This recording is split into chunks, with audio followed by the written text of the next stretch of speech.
প্রধানমন্ত্রী তারেক রহমানের নেতৃত্বে সত্যিকার অর্থে বাংলাদেশ একটি গণতান্ত্রিক, সুখী ও সমৃদ্ধ দেশ হিসেবে গড়ে উঠবে মন্তব্য করেছেন চট্টগ্রাম ১৪ আসনের এমপি জসিমউদ্দিন আহমেদ।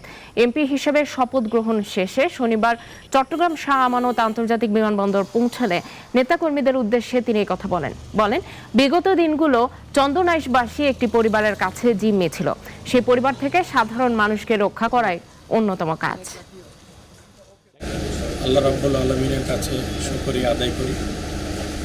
এই যে আমরা যে মানুষকে যে আমার চট্টগ্রাম শহরের মানুষকে যে স্বপ্ন আমরা দেখিয়েছি, আপনারা দোয়া করবেন আমরা যেন এই স্বপ্ন বাস্তবায়ন করতে পারি, মানুষের জন্য কাজ করতে পারি।